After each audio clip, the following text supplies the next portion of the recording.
eh, ano po yan, favorable pa rin po sa mga Alright. kumikita po ng dunya. Okay. Mga OFW po Ito, natin. ito sabi Mike ng Bangko Sentral ng Pilipinas, yung daw growth yung growth sa cash remittances noong August ay dahil sa growth ito nga ng receipts galing sa mga land-based, meaning sa mga seafarers natin o sa mga land-based, yung mga professionals natin nagtatrabaho, sea-based yung mga Filipino sea workers natin para sumuporta o bigyan suporta yung mga tinatawag na school-related and other expenses ng kanilang pamilya tulad ng nababanggit mo kanina, Mike, na isang pamilya probably could compose of what? 4 to 5 sa isang pamilya. Samantala, ito namang United States, itong US, ang nakikita nilang malaki yung overall cash remittance noong January hanggang August no 2024, sinundan ng Saudi Arabia, United Arab Emirates at Singapore. Speaking of Singapore, Sir Mike, may makakasama tayo live and direct from Singapore. Isang overseas Filipino, isa nating kababayan nagtatrabaho at naninirahan na sa Singapore at may pamilya rin dito sa Pilipinas. Tama-tama yung pinag-uusapan natin, Sir Mike. Malalaman natin sa kanya yung practical application nito pinag-uusapan natin. Nasa linya ng komunikasyon ng ating overseas Filipino worker, live and direct from Singapore, si Miss Betty Atinan. Magandang umaga, Miss Betty. Si Ray Sampang ito sa programang Bangon Bayang Mahal. Good morning, Betty.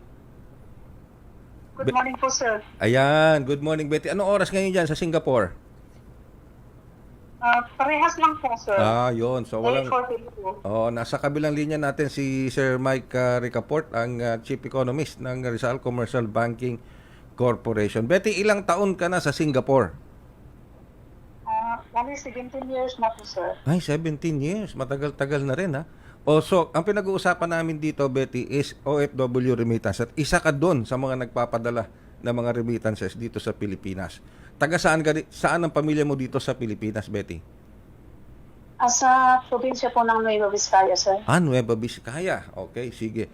So, Betty, paano mo hinahandle ang pagpapadala ng iyong mga remittances sa iyong mga mahal sa buhay dito sa Pilipinas? Although, syempre, kailangan gumastos ka rin dyan for your living expenses dyan sa Singapore, pero magpapadala ka pa rin dito sa Pilipinas.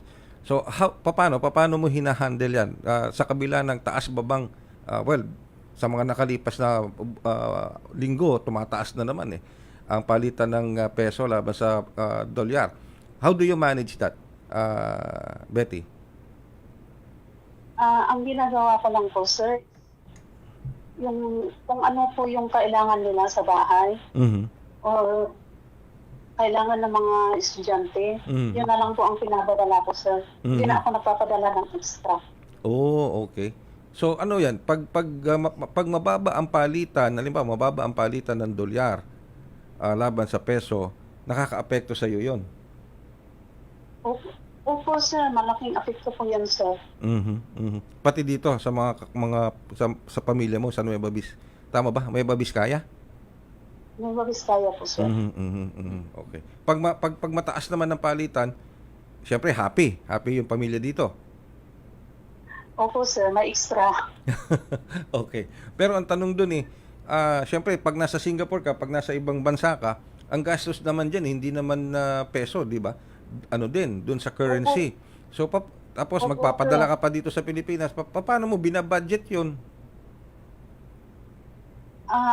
Pag kailangan talaga, sir, magtipid. Kung kahit may gusto kang bilhin, sir, hindi mo na lang bibilhin.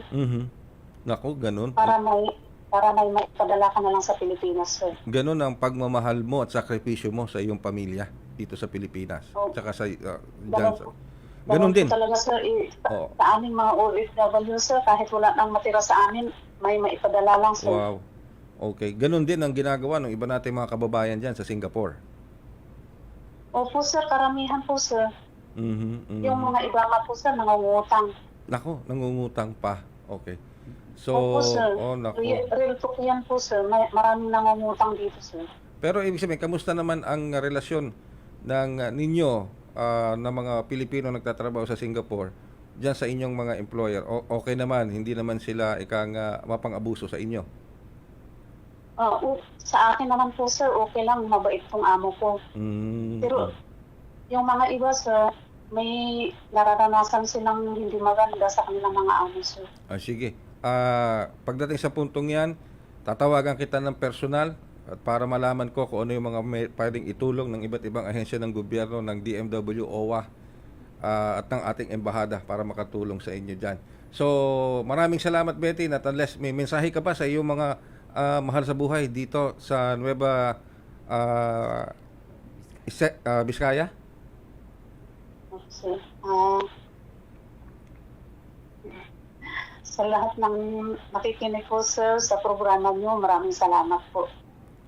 Maraming salamat Sa- din. Sige, go ahead. Go ahead, Betty. Go ahead.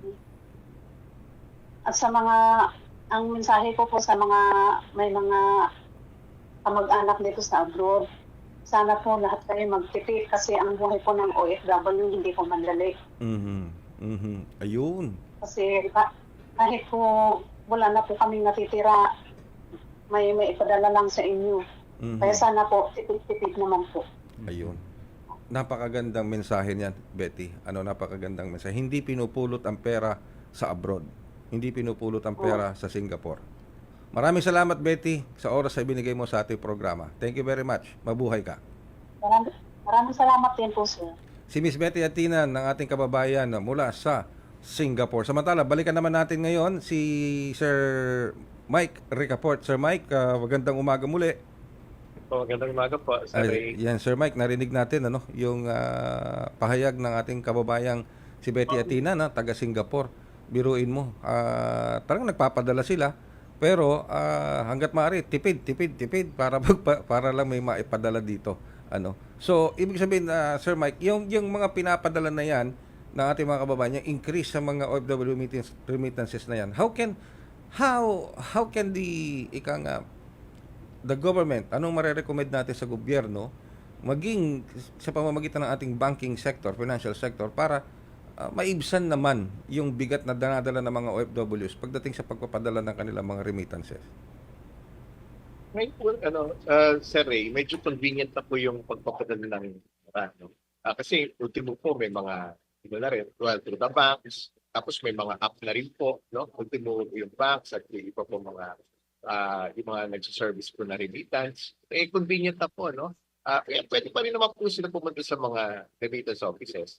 Pero malaya na rin po silang gumamit ng mga app kasi digitize na rin po yung mga bangko at yung mga remittance service po. Yung kahit sa telepono lang po nila, no? Sa smartphone, no? Napaka-convenient, 24/7 wherever they are. No, it's a way to go into the future, yung digitization po ng mga transaction. Pati rin po yung pagpapadala ng pera, no? Ayan, kasi malaking tulong po yan, no? Hindi na po sila kailangan magpila o dayuhin. They just use and harness technology. Yun po yung una. Tapos, pangalawa, syempre yung common concern, tama nga po yung sabi ni Spetty kanina, yung inflation. Kasi may inflation po dito, taas po yung net increase in prices for the past. So, kung nag-trigger po yun yung Russia-Ukraine, pati rin po sa host countries, ganun din po. No? Buong mundo po yan.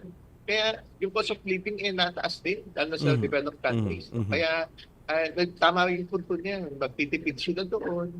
Pati rin po yung hanggat maaari, yung mga pinapadalan dito ay magtipid din kasi dahil buong mundo po yung net increase in prices o yung tawag na inflation. Although at least yung inflation medyo bumagal na po sa buong mundo kasi nagtrabaho na po yung mga central banks. So, they really did their part. Kaya nga po kahit paano, kahit may tensions po sa Middle East, yun lang is, among 3-year lows pa rin. Okay.